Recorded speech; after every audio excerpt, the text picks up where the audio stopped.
E aí eu peço para que você, por favor, abra comigo. Nós vamos ler 2 textos nessa noite, Gênesis capítulo 2 e Efésios capítulo 5. E antes de ler, eu quero dar as boas-vindas a você que está nos visitando nessa noite. Seja muito, muito bem-vindo à Igreja Presbiteriana Vila da Graça.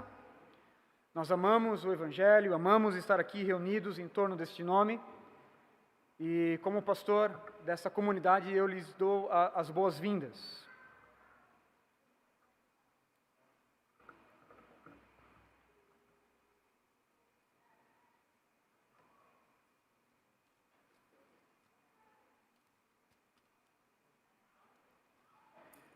Gênesis capítulo de número 2, nós vamos ler do verso 21 ao verso 23. E o título da mensagem dessa noite é O Marido Federal e a Sua Vocação Pastoral. Então a mensagem vai ser direcionada aos maridos, aos homens. E eu creio que você vai levar um soco no seu estômago. Você que é marido, que eu levei durante essa semana. O Evangelho, por vezes, faz isso conosco. Mas segura aí, tá bom? Segura aí. Vamos ler o verso 21 ao verso 23. Então o Senhor Deus fez o homem cair em profundo sono, e enquanto este dormia, tirou-lhe uma das costelas, fechando o lugar com carne. Com a costela que havia tirado do homem, o Senhor Deus fez uma mulher e a levou até ele. Disse então o homem: esta sim é osso dos meus ossos e carne da minha carne. Ela será chamada mulher, porque do homem foi tirada. Agora, por favor, abra comigo em Efésios capítulo 5.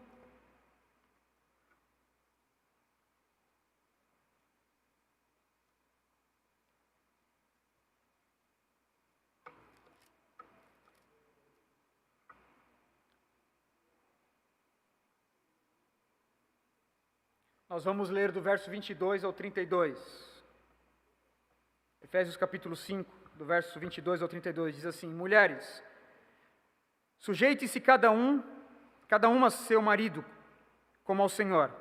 Pois o marido é o cabeça da mulher, como também Cristo é o cabeça da igreja, que é o seu corpo, do qual ele é o Salvador. Assim como a igreja está sujeita a Cristo, também as mulheres estejam em tudo sujeitas a seus maridos. Maridos, ame cada um a sua mulher, assim como Cristo amou a igreja e entregou-se por ela, para santificá-la, tendo-a purificado pelo lavar da água mediante a palavra, e para apresentá-la a si mesmo como igreja gloriosa, sem mancha, sem ruga ou coisa semelhante, mas santa e inculpável.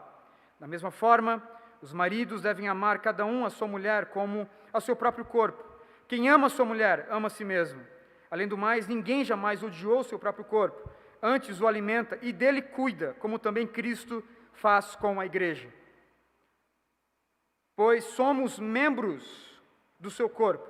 Por esta razão, o homem deixará pai e mãe e se unirá à sua mulher, e os dois se tornarão uma só carne. Este é um mistério profundo. Refiro-me, porém, a Cristo e à igreja. Vamos ao Senhor em oração, mais uma vez, Pai. Queremos entregar esse momento a Ti, Senhor, e eu rogo a Ti, pela Tua sabedoria, Senhor, a sabedoria dos céus. Pai, eu preciso da Tua ajuda, Senhor, como expositor, como pregador da Tua verdade, como pregador do Teu Evangelho. Ajuda-nos, ó Deus.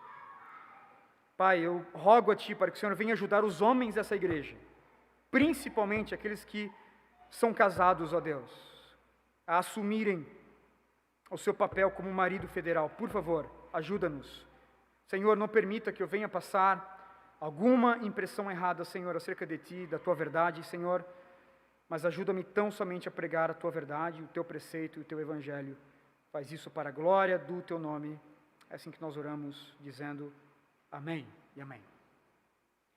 Irmãos, John Crotts, ele conta uma história muito interessante no seu livreto,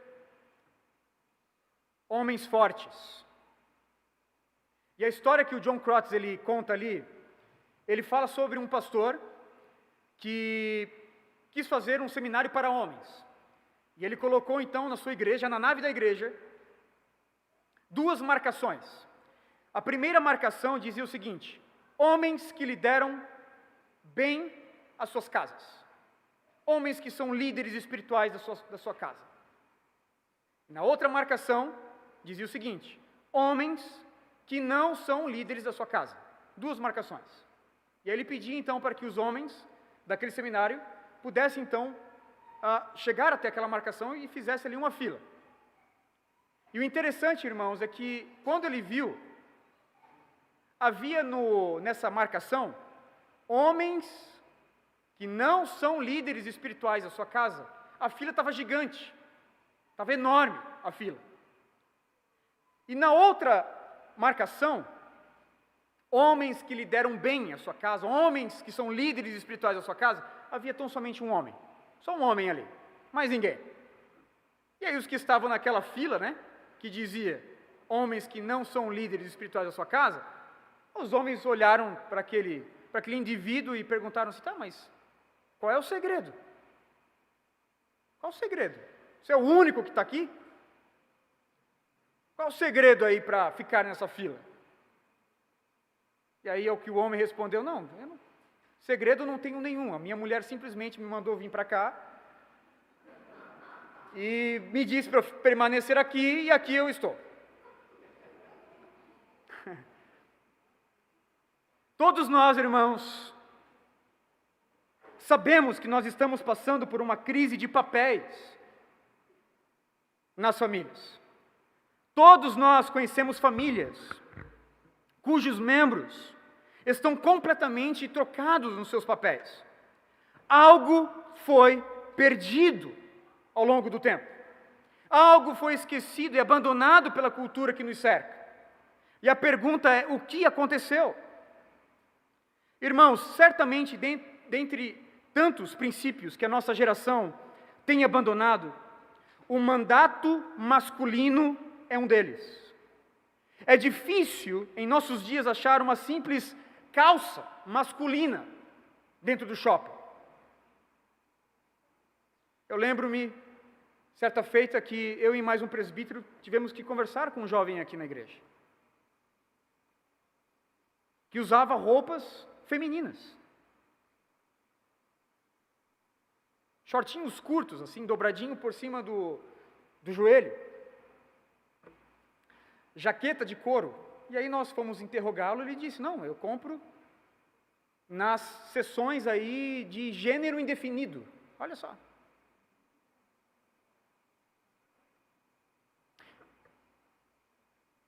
Obviamente que nós o disciplinamos, e ele não desejou a disciplina da igreja, dos presbíteros. Nós oramos por ele e nós tivemos que excomungá-lo da comunidade. Ele estava apegado a essa cultura, irmãos. E se você perguntar para mim se ele era homossexual, ao meu ver, ele não era. Não havia características ali de um homossexual. Mas era um jovem que estava sendo levado pela cultura vigente. Mas o problema, irmãos, não para aí. O problema não para em homens vestidos com roupas de mulher. Esse é um lado do pêndulo. Há também o problema de homens brutos, homens cruéis, que acham que a masculinidade reside na grosseria, que acham que a masculinidade reside na crueldade, na brutalidade.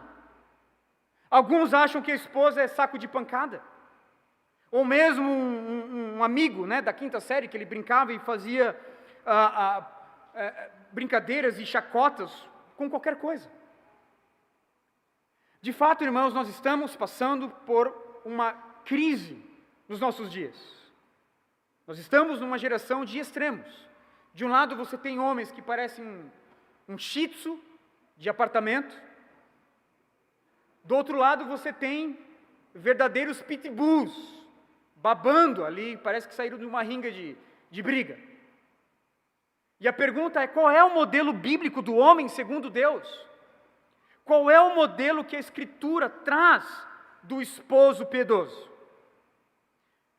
O primeiro texto, irmãos, base que postula a posição do marido federal, e aí eu já vou explicar para os irmãos o que é um marido federal, se encontra em Gênesis capítulo 2, do verso 18 ao 23. Nós acabamos de ler esse texto. Este é o texto em seu sentido primordial aqui do marido federal. Veja que o marido não está acima da sua esposa, o homem não está acima dela nem abaixo. Em natureza, ambos, homem e mulher, são de igual forma importantes, de igual forma especiais, de igual forma em sua essência. Contudo, são diferentes em seus corpos, são diferentes em seus papéis. Fica claro para nós que ao homem foi dado o mandato de cultivar e administrar o jardim, e a sua esposa de auxiliá-lo. E como nós sabemos, irmãos, o primeiro casal caiu de sua natureza, da forma que o Senhor Deus os criou. Eva foi enganada pela serpente e pecou contra o Senhor. Adão foi enganado então pela sua esposa e pecou contra o Senhor. Ambos comeram do fruto do conhecimento, do bem e do mal, e ambos perderam suas posições diante do Senhor e foram expulsos. A penalidade, a morte. O Senhor Deus fez como prometido, certamente, no dia que vocês comerem deste fruto, vocês vão morrer. O primeiro casal não morreu de forma instantânea, como nós sabemos. Mas a morte sempre estaria ali, às espreitas, e inevitavelmente chegaria para eles em algum momento. Todavia, a morte e a degradação espiritual tomou conta dos seus corações. Eles estavam então condenados a andar errantes sobre a terra. Por conta do pecado, irmãos, Deus amaldiçoou a terra, Deus amaldiçoou o homem, a mulher e também a serpente. Cada um deles levaria então uma marca da penalidade do pecado original. Ao homem, Deus o penalizou com a fadiga pelo trabalho, o suor do rosto, o cansaço no trabalho, o cansaço em administrar, em cultivar o jardim. Sua vocação de cuidar, nutrir e administrar a terra seria feita agora com o suor do seu rosto. A mulher foi penalizada com dores de parto e com a perda da autonomia da sua vontade. No relato do jardim, ambos foram pecadores, ambos desobedeceram a Deus. Todavia, irmãos, fica claro para nós que a mulher, Eva, ultrapassou um pouco mais a linha da desobediência. Ela foi persuadida pela serpente e depois persuadiu seu esposo, como nos diz o texto. Mas Deus disse: não comam do fruto da árvore que está no meio do jardim, não toquem nele, do contrário vocês morrerão. Disse a serpente à mulher: certamente não morrerão. Deus sabe que no dia em que dele comerem, seus olhos se abrirão e vocês serão como Deus, conhecedores do bem e do mal. Quando a mulher viu que a árvore parecia agradável ao paladar, era atraente aos olhos, e além disso, desejável para dela se obter discernimento, tomou do seu fruto, comeu-a e o deu ao seu marido, que comeu também. Adão foi desobediente. Adão pecou por negligência. Contudo, Eva pecou pela sua associação com a serpente. Ela foi persuadida pela serpente e persuadiu o seu esposo, tal como a serpente fez com ela. O homem não perdeu a sua vocação. O seu domínio ainda estava preservado. Contudo, o domínio do homem agora seria feito com cansaço. Porém, irmãos, Deus tirou o domínio e a autonomia da mulher e colocou esse domínio sob o domínio do homem. A mulher, ele declarou: multiplicarei, verso 16 do capítulo 3 de Gênesis: multiplicarei grandemente o seu sofrimento na gravidez. É uma penalidade, mas não para por aí. Essa é uma penalidade. Dores de parto. Com o sofrimento você dará à luz filhos. E a segunda penalidade: o seu desejo será para o seu marido e ele a dominará, diz o texto. A mulher foi criada para ser auxiliadora do homem. Juntamente sob a sua guarda, ela também dominaria sobre a terra. Contudo, agora, o homem a dominará e o desejo dela será para o seu esposo. Irmãos, o que nós temos aqui é o embrião da doutrina federal. Como nós sabemos, Deus não abandonou a raça humana depois da queda. Antes, Ele trabalhou para a sua redenção. Deus decidiu então fazer para si mesmo um povo e trabalhar para a salvação deste povo. Deus não deixou de ter relacionamento com o homem, com a mulher. Antes, condicionou esse relacionamento dentro de um esquema federal. O que é isso? Deus trabalha com representações.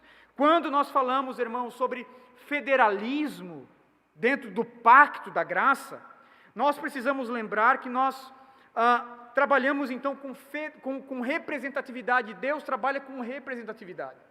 Quando você pensa assim sobre federalismo, aí você lembra, por exemplo, da nação brasileira. Nós somos cidadãos de uma república federativa, ou seja, nós não estamos lá em Brasília, mas nós elegemos os nossos representantes, não é verdade? Isso é o esquema federal, uma representação.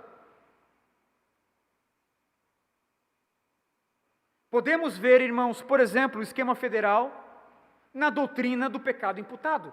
Quem aqui estava no Jardim do Éden? Ninguém aqui estava no Jardim do Éden, mas os nossos pais estavam, Adão e Eva. Eles eram nossos cabeças federais. Eles eram os nossos representantes federais. Como nossos representantes, eles pecaram, todos nós pecamos junto com eles. Isso é federalismo.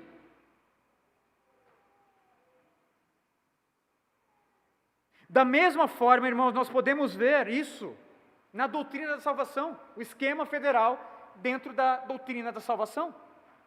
Cristo Jesus foi o nosso representante na cruz do Calvário, não foi mesmo? Ele viveu a nossa vida, morreu a nossa morte, foi sepultado em nossa sepultura e ressuscitou para a glória de Deus. E nós, todos nós, salvos, eleitos, ressuscitamos com Ele. O que é isso? Isso é o esquema federal. Cristo Jesus é o nosso representante. E se tratando então sobre esquema federal dentro da família, nós temos um texto muito interessante, 1 Coríntios capítulo 11, verso 3, que diz assim: quero, porém, que entendam que o cabeça de todo homem é Cristo, e o cabeça da mulher é o homem, e o cabeça de Cristo é Deus. Veja o esquema federal aqui. Veja a questão de autoridade aqui. Quero, porém, que entendam que o cabeça de todo homem é Cristo, e o cabeça da mulher é o homem, e o cabeça de Cristo é Deus. É óbvio que homem e mulher são responsáveis pelas suas vidas. É óbvio que a salvação nos é dada somente em Cristo Jesus, que opera em nossos corações a salvação e nos salva individualmente, como homem e como mulher. Contudo, irmãos, no seio familiar, o domínio do homem não foi perdido pela queda, não foi. Este domínio agora foi direcionado para um cuidado e zelo especial sobre a sua esposa. O homem tem autoridade sobre a sua esposa para cuidar da sua esposa, para zelar pela sua esposa. Douglas Wilson comenta esse fato dizendo: isso não significa que a esposa não tem responsabilidades pessoais como indivíduo perante Deus. Ela certamente tem. assim como o marido tem a sua responsabilidade pessoal. Os dois são pessoas específicas perante Deus, mas o marido permanece o cabeça. E do mesmo modo que Cristo, como cabeça, assumiu toda a responsabilidade por os pecados de todo o seu povo, assim o marido deve assumir a responsabilidade pactual pelo estado do seu casamento. Em outras palavras, quem é o responsável pelo sucesso ou pelo fracasso do casamento? É o esposo, que ele é a autoridade federal dentro da sua casa, ele é o sacerdote dentro da sua casa, ele é o pastor dentro da sua casa. Veja que Paulo vai dizer que Deus é o cabeça sobre Cristo. Cristo é o cabeça sobre o homem, e o homem sobre a mulher, segundo Paulo. Veja que isso não significa de modo algum que Cristo é de uma natureza menor que a de Deus. Talvez você esteja falando, mas isso é um conceito machista. Não. Paulo ele fala aqui e nos dá exemplo dentro da Trindade. De modo algum, Cristo é de uma natureza menor do que a de Deus Pai. Mas o que Paulo está dizendo é que o Pai exerce autoridade sobre o Filho dentro dessa antologia da Trindade. As três pessoas da Trindade são da mesma natureza, mas cada um deles exerce um papel diferente dentro da deidade.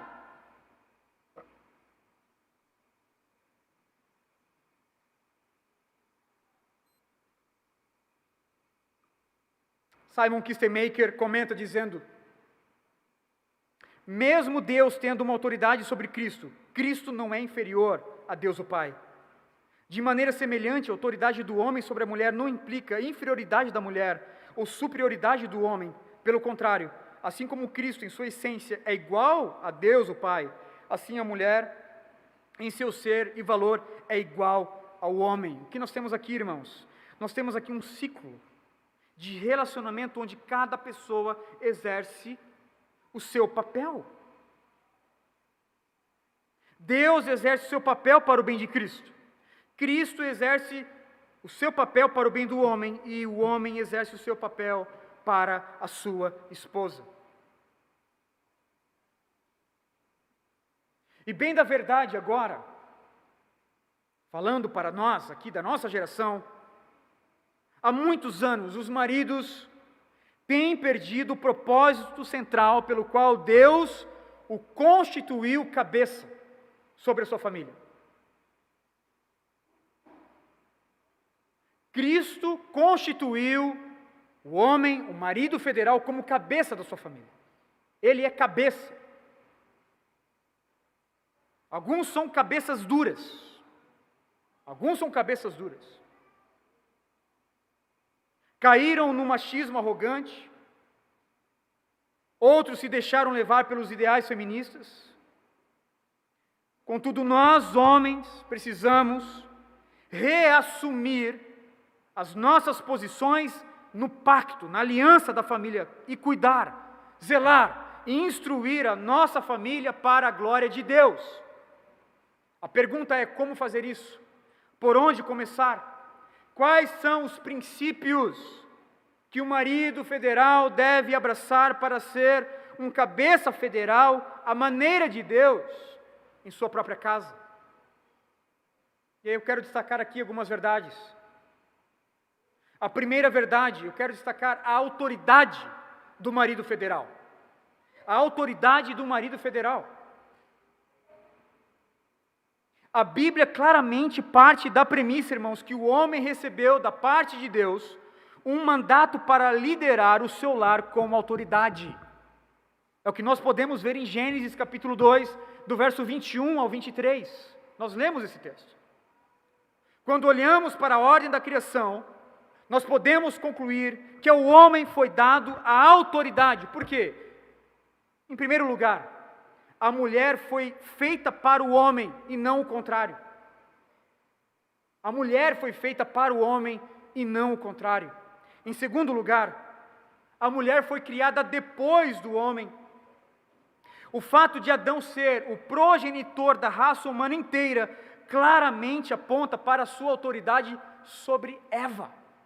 Em terceiro lugar, a mulher foi criada a partir de Adão. A partir de Adão.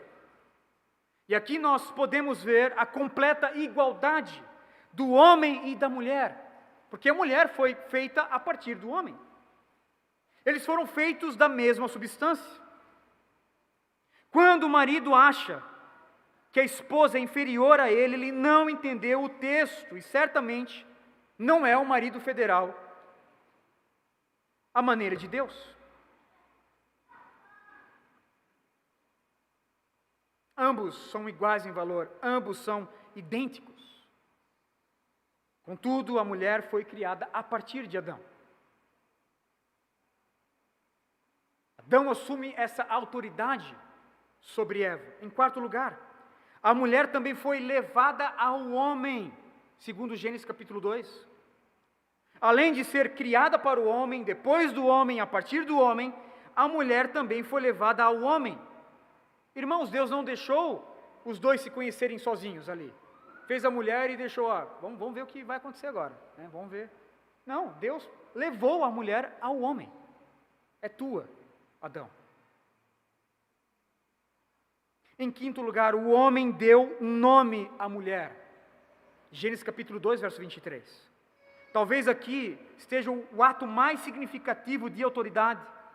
Dar nome a algo ou a alguém significa que a posição desse nomeador é uma posição de autoridade. Wayne Grudem, o teólogo, Wayne Grudem vai comentar esse texto dizendo: quando Adão diz, ela será chamada mulher, ele lhe dá um nome. Isso é importante no contexto de Gênesis capítulo 1 e 2, porque no contexto os leitores originais teriam reconhecido que a pessoa realizadora da nomeação das coisas criadas é sempre a pessoa que detém a autoridade sobre elas. Foi por meio dessa premissa, irmãos, que o homem tem autoridade sobre a mulher, que Paulo vai nos dizer em Efésios capítulo 5, versos 22 e 23.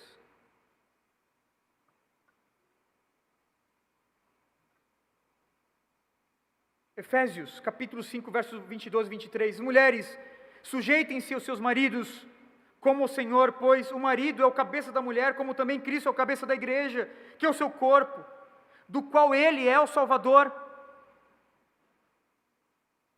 A mesma verdade Paulo vai repetir em 1 Coríntios, capítulo 11, verso 3. Quero, porém, que entendam que o cabeça de todo homem é Cristo, e o cabeça da mulher é o homem, e o cabeça de Cristo é Deus. O marido federal deve conhecer bem a sua posição e a sua vocação. Ele não está sobre a sua esposa para gritar com ela, para dar ordens a ela, ou mesmo simplesmente para ser obedecido ali, cegamente. O marido está sobre a sua esposa, porque Deus o colocou ali, Deus ali o constituiu para o cuidado da sua esposa, para o cuidado do seu lar. As decisões e o rumo da nossa família cabe tão somente a nós, maridos federais, esposos federais. É do esposo que Deus vai cobrar cada ação, cada omissão dentro de casa. E com isso, irmãos, eu não quero aqui dizer que a esposa não tem uma vital importância. Porém, não deve haver nenhuma área da vida familiar onde o esposo, marido federal, não atue como um verdadeiro líder, como um verdadeiro facilitador, como um verdadeiro supervisor da sua casa. Essa responsabilidade é dele.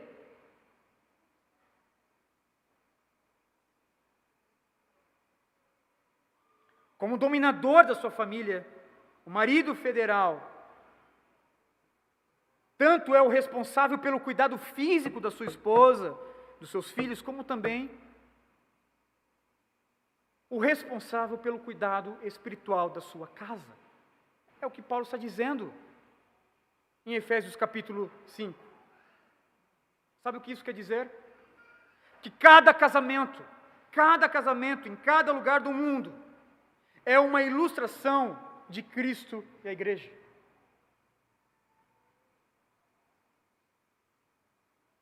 Paulo ele faz comparações aqui.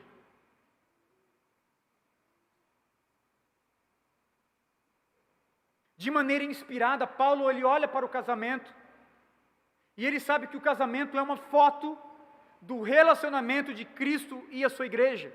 Ou seja, cada casamento em todo lugar do mundo é uma ilustração de Cristo e a igreja. Em alguns casamentos, obviamente, nos casamentos principalmente dos inconversos, será uma ilustração infame de Cristo e a sua igreja. Será uma comunicação mentirosa das verdades de Cristo, dessa negligência e troca de papel. Paulo vai dizer que o homem é cabeça sobre a sua esposa. Não interessa se ele sabe se é cabeça ou não. Ele não está dando um palpite. Ele diz que é o cabeça. A pergunta é: será que nós, homens, somos cabeças federais sobre a nossa esposa, sobre a nossa família, da forma que a Bíblia manda? Será que nós somos cabeças federais, esposa? Quer você ou não, você já é líder dentro da sua casa, dentro da sua família. A pergunta é se você é um bom líder. Se você é um líder bíblico. Irmãos, marido e mulher juntos são uma pessoa corporativa. Corporativa. Publicamente, eu e minha esposa, nós somos uma pessoa corporativa. Até o Estado reconhece isso. Quando eu casei com a minha esposa, eu não mudei meu nome. Meu nome é Tiago Henrique Souza, desde quando eu nasci. Quando eu casei com a minha esposa, ela deixou o seu antigo nome, Anuska Barbosa Cesário.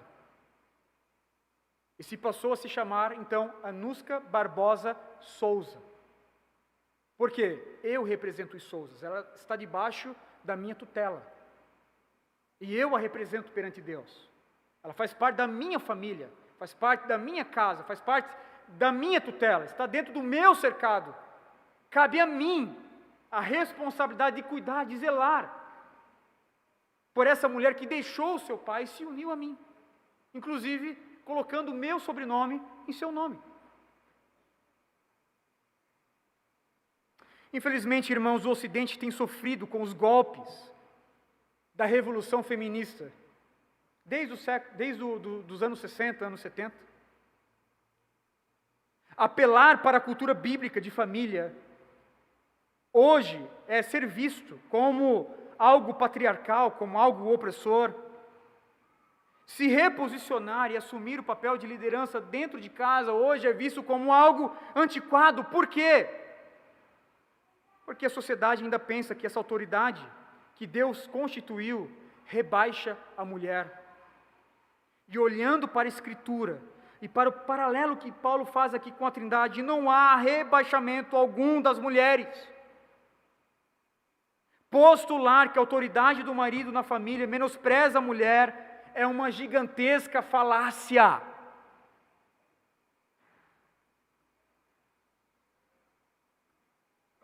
Perceba, por exemplo, que o texto diz que o homem é autoridade sobre a mulher, tal como Deus é autoridade sobre Cristo. Por vezes eu vejo mulheres tendo dificuldade em se submeter ao seu esposo, achando que isso talvez é um rebaixamento da sua natureza, mas Cristo nunca viu essa autoridade do seu pai como um rebaixamento da sua natureza. Cristo nunca teve problema com isso. Os membros da Trindade são coexistentes, coeternos, co-criadores, são igualmente onipotentes, soberanos. Contudo, ainda que sejam iguais em essência, são diferentes em personalidade, em autoridade. Portanto, nós precisamos reassumir a nossa autoridade como maridos, como um marido federal. Em segundo lugar, veja o amor do marido federal. O amor do marido federal. Efésios capítulo 5, do verso 25 ao 28. Nós lemos esse texto. Ainda respirando ali, Gênesis, e refletindo sobre a criação da mulher e a autoridade do homem sobre ela, Paulo lhe traz a lume aqui, novamente, a autoridade do homem, mas agora falando acerca do amor. O homem deve amar a sua esposa, o marido federal deve amar a sua esposa.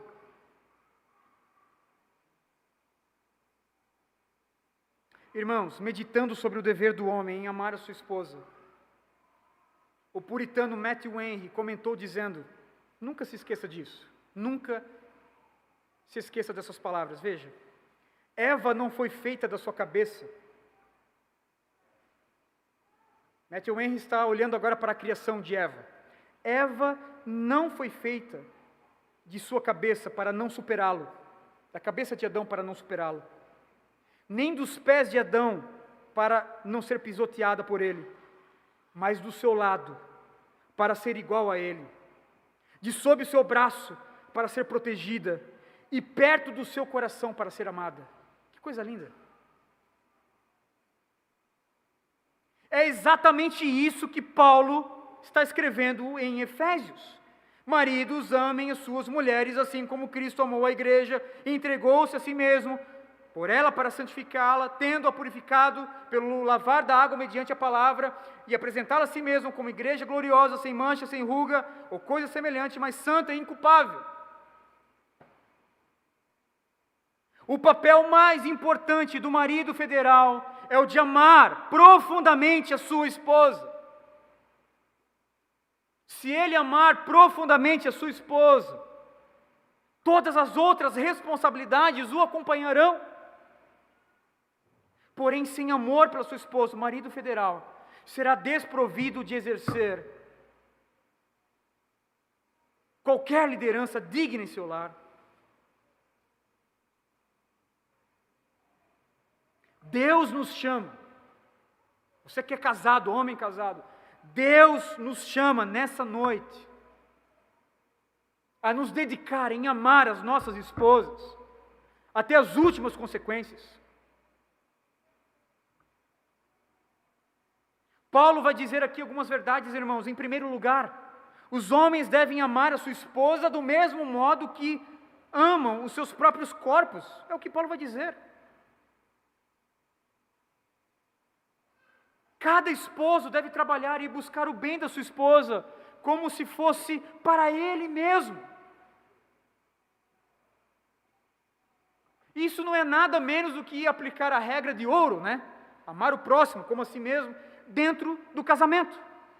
Em segundo lugar, cada esposo deve amar a sua esposa como Cristo amou a igreja.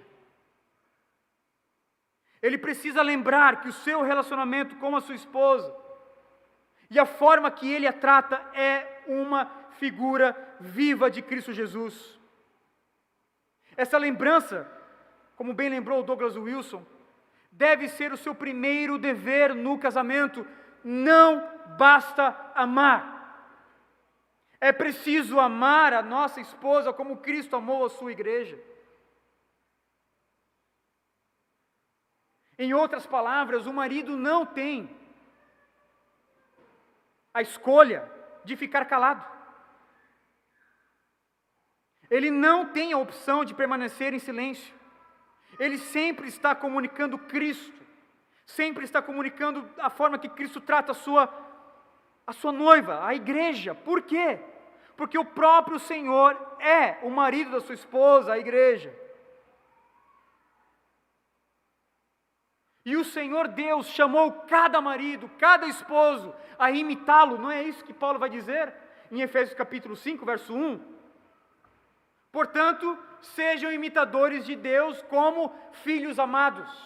Sejam imitadores de Deus como filhos amados. Quando nós olhamos para o Senhor, nós vemos um marido amando a sua esposa. E o Senhor Deus nos chama, nós maridos, a amar a nossa esposa como Deus ama a sua igreja. Nós devemos imitar o Senhor Deus. Por que nós não quebramos a nossa aliança?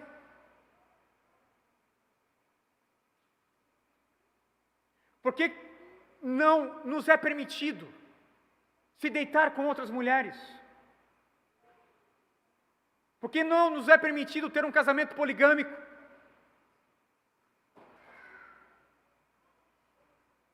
Por que não nos é permitido maltratar as nossas esposas?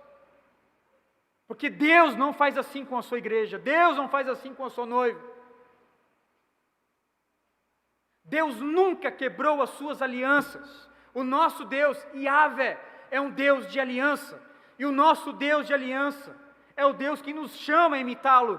E o nosso Deus de aliança nunca quebrou as suas alianças. Então, esse Deus que me chama a imitá-lo, me dá esse referencial, esse modelo, esse exemplo.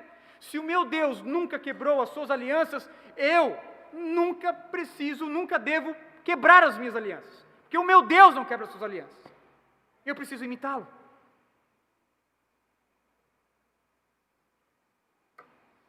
Por vezes, irmãos, nós estamos muito curvados a influências aqui de um amor segundo Hollywood, um amor hollywoodiano,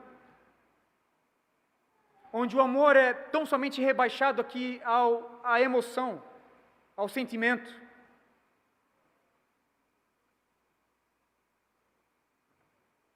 Por vezes nós achamos que amor é tão somente a satisfação do nosso prazer. É isso que Hollywood vai pregar. Um casal amoroso é o casal que se deita, é o casal que passa uma noite junto. Isso não é amor, isso é egocentrismo. Chamar amor algo que tão somente pode me trazer satisfação é chamar o amor de soberbo, de orgulhoso. Isso não é amor, isso é egocentrismo. Contudo, Deus nos chama, nós, maridos federais, para um outro nível de amor. Deus chama nós, maridos federais, a amar as nossas esposas, tendo como exemplo o amor do seu Filho pelos eleitos. Será que é fácil, irmãos? Amar a nossa esposa como Cristo amou a sua igreja, tendo esse modelo? Obviamente que não.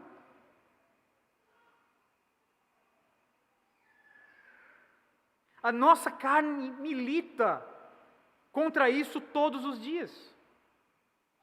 Se fosse algo natural, né, amar a nossa esposa como Cristo amou a igreja, a gente não precisaria talvez de um mandamento, não é verdade? Mas o mandamento está aqui porque, por vezes, a nossa carne não deseja fazer isso.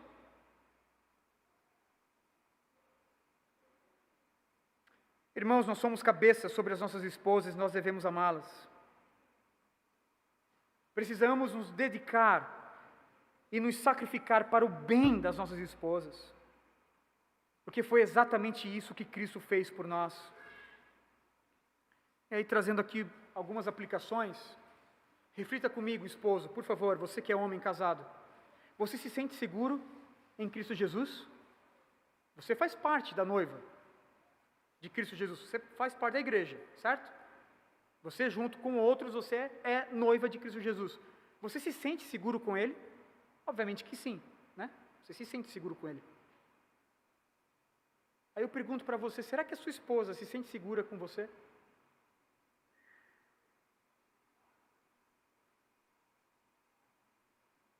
Essa semana eu li sobre um homem que dizia o seguinte: eu sou o tipo do homem que estava me preparando ali para enfrentar qualquer bandido, qualquer homem que pulasse o meu muro, para bater na minha esposa. Eu estava preparado para enfrentar qualquer homem que entrasse dentro do meu terreno e denegrisse a minha esposa com palavras, e rebaixasse a minha esposa com palavras.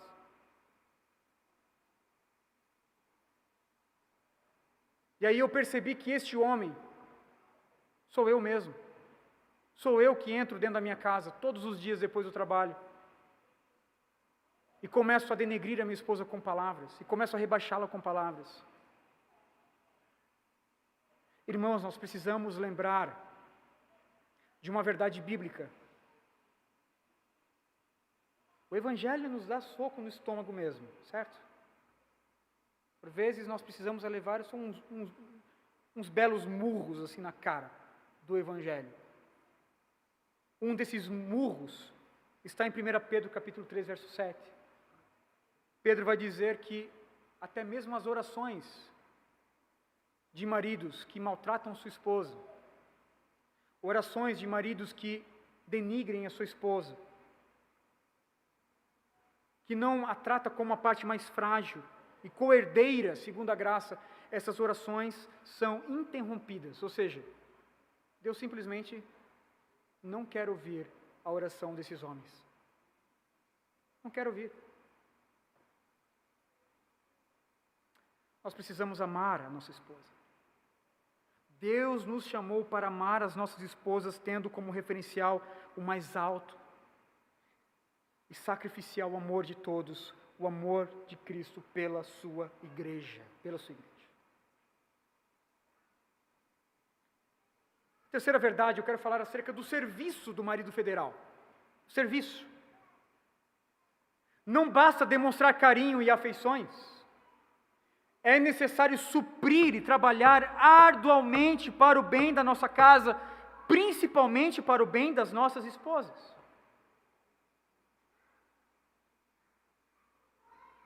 Cristo não tão somente tratou a sua noiva com carinho, mas supriu a sua noiva em tudo. O que falta hoje para a igreja, irmãos? Nós temos tudo. Tudo que nós, a noiva de Cristo, tudo que nós precisamos, nós encontramos em Cristo Jesus, porque Ele trabalhou para nos suprir isso. Somos ricamente abençoados em Cristo Jesus. O que é, então, o serviço do marido federal? Qual é o serviço do marido federal? Poderíamos iniciar, irmãos, dizendo que o serviço do marido federal é a sua entrega total, que inclui a sua disposição a sacrificar a sua própria vida pela sua esposa. Todas as suas forças devem ser empregadas em glorificar a Deus, pelo modo como Ele se relaciona com ela e como Ele a supre em tudo. Os maridos são líderes dentro do lar, mas certamente não cumprirão o seu papel dando ordens tão somente, dando murros na mesa e tentando ali mostrar quem é que manda em casa. Mas eles serão cabeças, serão líderes da sua casa, apontando para o caminho da aliança e servindo a sua esposa a começar pelo trabalho, pela vocação de provedor da sua casa. Ouça, homem, o Senhor Deus nos deu essa responsabilidade de trabalhar e sustentar a nossa casa. O trabalho mesmo, o trabalho manual, o trabalho, o suor, é a principal ferramenta que o homem, então, vai demonstrar o seu serviço pela sua esposa. Por que nós, homens, temos estruturas corporais mais avantajadas, maiores do que as nossas esposas? Porque nós somos chamados para o trabalho. Precisamos estar prontos para trabalhar. Precisamos estar prontos para trabalhar desde sentados ali na frente de um computador. E se preciso for, carregar um caminhão de saco de cimento. Nós temos essa estrutura. Deus nos fez fortes. Para quê? Para o trabalho.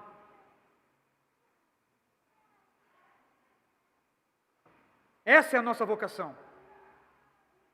E obviamente, irmãos, que o serviço do marido federal não é simplesmente chegar e colocar as contas pagas na mesa. Não é simplesmente chegar e dizer, olha, está tudo pago, as contas estão pagas, tem comida na mesa, pronto. Não.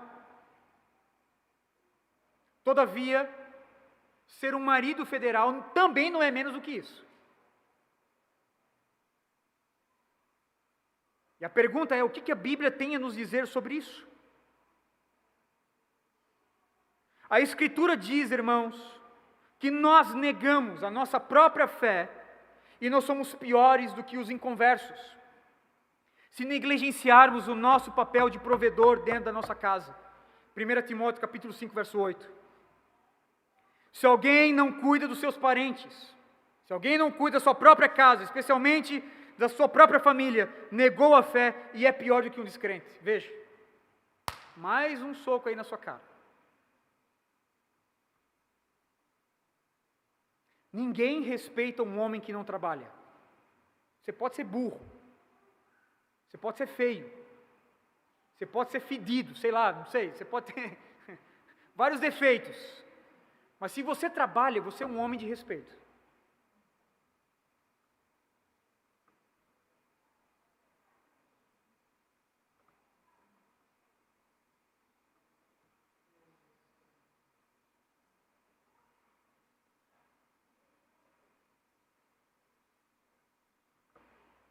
Quer um outro soco no estômago?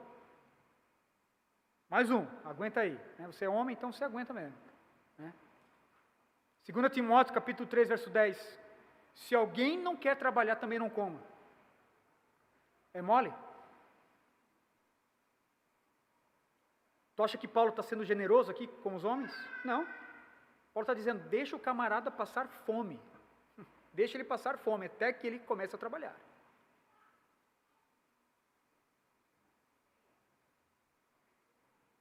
Quando digo trabalho, irmãos, eu sei que por vezes nós passamos por momentos de desemprego, certo? Nós podemos passar por isso. Talvez eu estou falando aqui com pessoas que não estão trabalhando, que estão desempregadas, homens que estão desempregados. Mas veja, a disposição do teu coração tem que ser uma disposição ao serviço, ao trabalho. Eu creio que todos nós conhecemos pessoas, famílias, que a mulher trabalha o dia inteiro e o camarada fica em casa ali, com o controle remoto na mão, deitadão, estarrado, no sofá, assistindo série, conhece todas as séries da Netflix.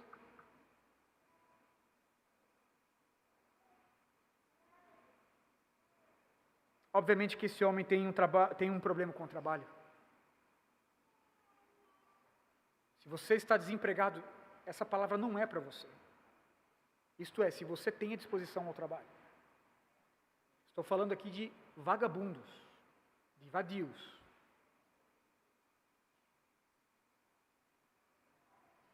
Irmãos, além de trabalhar fora, além de trabalhar arduamente para o sustento, para prover dentro de casa, o homem também é chamado para trabalhar em casa. Certo? O homem também é chamado para auxiliar a sua esposa dentro de casa. Às vezes a gente acha assim, passei 8 horas agora, no meu trabalho, eu chego em casa, aí a esposa vem, com uma bandeja de uvas, assim, você parece um rei, Aí os filhos com uma palha, assim,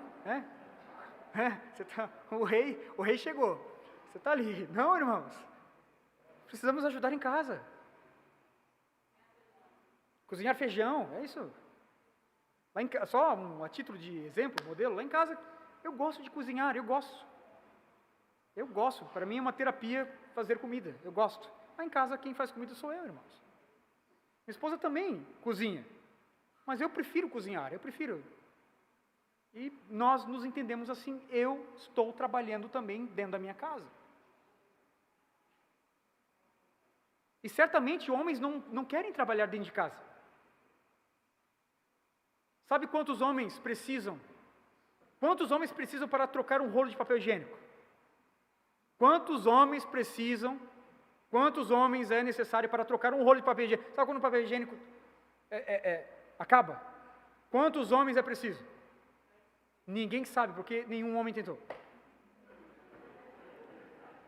Nenhum homem jamais tentou trocar o rolo de papel higiênico. Irmãos, Deus não nos chama para isso. Amém? Isso nunca aconteceu, mas deve acontecer entre nós. Amém, irmãos? Maridos federais não são acomodados, são proativos. Maridos federais não são servidos, são servos. Maridos federais não são preguiçosos e vadios, são homens trabalhadores e dignos. Maridos federais imitam a Jesus. Mateus capítulo 20, a partir do verso 25 ao 28, o evangelista vai dizer que Cristo Jesus não veio para ser servido, mas para servir. Veja o exemplo aí de hombridade.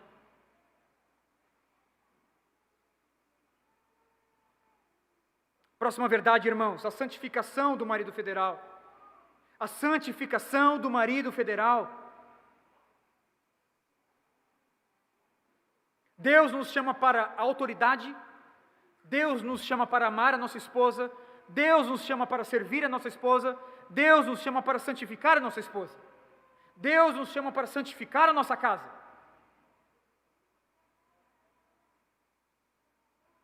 O marido federal também é instrumento da parte de Deus para a santificação da sua casa. E com isso eu não estou dizendo, irmãos, que é Ele que produz a obra da regeneração no coração da sua esposa. Não, isso é obra do Espírito Santo. Aqui eu estou dizendo que o marido federal, ele é instrumento de formar Cristo na sua família como um verdadeiro pastor, como um verdadeiro mestre. Veja o que Paulo diz novamente em Efésios capítulo 5. Maridos, amem suas mulheres, assim como Cristo amou a igreja e entregou-se a si mesmo por ela, para santificá-la, tendo-a purificado pelo lavar da água mediante a palavra, e apresentá-la a si mesmo como igreja gloriosa, sem mancha, sem ruga, ou coisa semelhante, mas santa e inculpável. Nós somos chamados para amar a nossa esposa e apresentá-la santa e inculpável, tal como Cristo fez e ainda está fazendo pela sua igreja. Todo marido federal deve assumir este papel santificador dentro da sua família, principalmente com a sua esposa. O marido federal é companheiro da obra do Espírito Santo dentro da sua própria casa. Ele leva a sua esposa, ele leva os seus filhos para mais perto de Deus, dentro dessa liderança espiritual, como um verdadeiro pastor dentro da sua casa. A pergunta é, de que modo ele pode santificar a sua esposa? De que modo ele é instrumento de Deus para a piedade da sua casa? Em primeiro lugar, o marido federal santifica a sua casa como um modelo de piedade. Ele é exemplo para os demais dentro da sua casa. Ele deve ser o exemplo para todos dentro da sua casa. O marido federal deve ser a pessoa mais santa dentro de casa, o modelo para os demais e o primeiro na vida piedosa. O marido federal é o que deve ser, então, o homem mais crente que a família conhece. O exemplo mais alto de homem de Deus que a família conhece. Algumas famílias, por vezes, colocam essa carga no pastor da igreja. Não, eu sou o pastor da comunidade, dentro da esfera eclesiástica, certo? Quando se fala do corpo de Cristo Jesus, a igreja, quando ela está reunida aqui, eu sou o pastor de vocês. Mas dentro da sua casa, lá no fórum da sua casa, o pastor lá da sua casa é o marido, é o esposo. Não coloque a responsabilidade em mim. Eu devo ser o primeiro dentre os iguais aqui, o primeiro na fé aqui, mas dentro da minha casa, sou eu lá, e é você lá dentro da sua casa. Querem os maridos ou não, eles são um modelo. Saibam eles ou não, eles são exemplos. Alguns são exemplos de um péssimo esposo e pai. Outros são exemplos de verdadeiros pastores e mestres da sua família. Irmãos, não há como fugir disso. Eu conheço famílias da minha parentela, certo? Da minha parentela, que hoje estão colhendo frutos amargos, irmãos, porque foram exemplo de péssimo pai, péssimo esposo. Pessoas que eu conheço que perderam simplesmente a moral com os filhos, porque se tornaram um péssimo exemplo de pai e esposo. Essas pessoas, esses homens, não deixaram de ser exemplo, não deixaram de ser modelo, mas foram um péssimo modelo, foram um péssimo exemplo dentro da sua casa.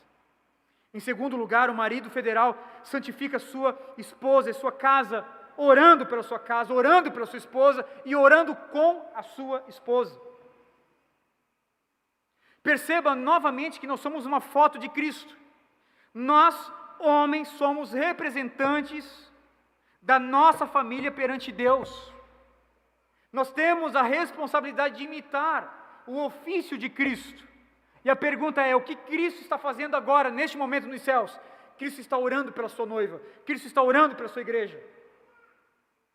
Nós devemos orar, nós, maridos federais, precisamos orar pela nossa esposa, com a nossa esposa, pela nossa família e com a nossa família, porque assim é que Cristo está fazendo agora, nesse exato momento, irmãos. Tome, por exemplo, as cartas de Paulo. Paulo lidou com igrejas problemáticas, com igrejas locais problemáticas. Mas Paulo sempre inicia dizendo que ele está orando pela igreja. Ele acha motivo para orar por aqueles irmãos. Como é que nós queremos, irmãos, que a nossa família venha crescer em piedade? Como é que nós queremos que a nossa família venha crescer em santidade? Se nós não oramos com a nossa família, se nós não oramos pela nossa família. Com a maior cara de pau, nós rogamos a Deus para que o Senhor venha abençoar a nossa família. Mas a pergunta é, nós estamos lutando para isso? Nós estamos trabalhando para isso? Nós estamos orando pela nossa família, com a nossa família? É você, marido federal, que deve tomar a iniciativa. É você. Sabe aquela frase assim, ó? Vamos orar? Vamos orar?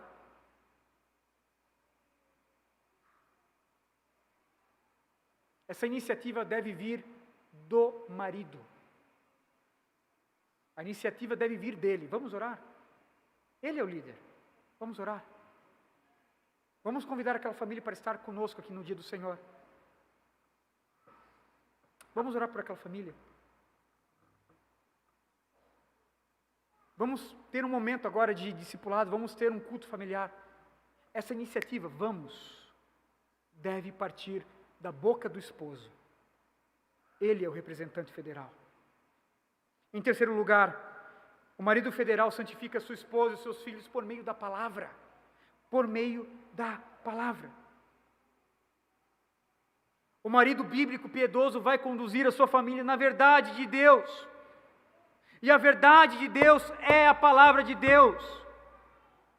Jesus nos disse isso em João capítulo 17, verso 17. Deus, santifica-os na tua verdade, a tua palavra é a verdade. Queremos que a verdade de Deus esteja ali, dentro da nossa família, penetrada na nossa família. Nós precisamos, irmãos, ser comunicadores da palavra de Deus dentro da nossa casa. Cai sobre a nossa tutela, a tutela do marido, chamar a sua família a devotar as suas vidas para a palavra de Deus. É ele que vai ser modelo de leitura bíblica e meditação. Algo, irmãos, que eu quero deixar impregnado na lembrança dos meus filhos. Na lembrança dos meus filhos. É eles acordando e me vendo ali, eu e a Nusca, sentados na mesa, lendo as Escrituras. É algo que a gente determinou isso como algo que lá na frente a gente quero ver qual é o resultado disso. Os três acordam e os três se deparam com papai e mamãe, sentados ali na mesa, orando, lendo as Escrituras. Cabe a mim, como marido federal, ter essa iniciativa, chamar a minha esposa, instruí-la na piedade. Amor, leia esse livro. Leia essa biografia. Veja essa pregação. Cabe a mim. Veja o que Paulo nos diz no verso 25 ao 27. Maridos, amem as suas mulheres, assim como Cristo amou a igreja e entregou-se a si mesmo por ela, para santificá-la, tendo-a purificado pelo lavar da água mediante a palavra, e apresentá-la a si mesmo como igreja gloriosa, sem mancha, nem ruga ou coisa semelhante, mas santa e inculpável. Cristo não ficou de braços cruzados, esperando que o seu povo tomasse iniciativa. Não. Cristo tomou a iniciativa, Cristo trabalhou. Cristo se sacrificou para a igreja, para que a igreja fosse então santificada por meio do lavar da água mediante a palavra. Nós somos copastores da nossa casa, entenda isso. Nós somos copastores da nossa casa. Cristo é o supremo pastor da nossa casa. Nós somos os copastores. Copastores. Volto novamente a dizer, o fracasso e o sucesso da nossa casa, da piedade da nossa casa, é responsabilidade nossa. Cai sobre os nossos ombros. E aí aqui eu quero trazer uma última aplicação da mensagem de hoje. Por onde começar? Talvez você esteja se perguntando, por onde começar? Talvez o Evangelho machucou você, como me machucou durante a semana, e você quer levantar agora, né? Você foi nocauteado, você quer levantar ali. A pergunta é, por onde começar? Por onde começar? Em primeiro lugar, comece olhando para a cruz. Há perdão. Se você tem pecado até hoje, como um negligente dentro da sua casa, olhe para a cruz. Há perdão de Cristo Jesus. Abrace isso, se aproprie disso, do perdão que há na cruz de Cristo, do poder que emana da cruz de Cristo. Há perdão, há transformação na cruz de Cristo. Em segundo lugar, faça um inventário com a sua família. Faça um inventário. Sabe o que é um inventário? Chame a sua família, chame a sua esposa e faça um inventário. Pergunte para ela assim, amor, aonde nós estamos? Dentro daquilo que Deus deseja de nós, aonde nós estamos? O que nós perdemos? O que falta ainda dentro da nossa casa? Faça um inventário com a sua família. Em terceiro lugar, por onde começar? Busque auxílio de irmãos piedosos. Busque auxílio de irmãos piedosos. A regra bíblica é: homens mais experientes, homens mais piedosos devem conduzir os menos experientes e menos piedosos. Quer ser um homem de Deus dentro da sua casa? Ande com homens de Deus.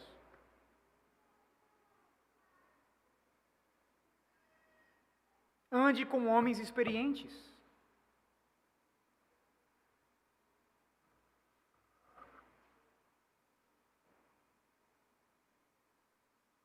Veja dentro da nossa comunidade irmãos piedosos. Ande com esses homens.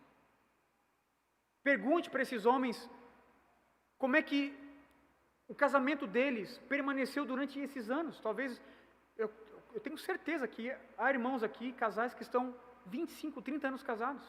Pergunte ao irmão Neemias. Pergunte ao irmão Alvino. Homens piedosos, homens experientes. Você quer ser um homem de Deus? Você precisa andar com homens de Deus e buscar auxílio. dos homens de Deus. E quarto, não use desculpas esfarrapadas. Chega de desculpa esfarrapada, chega.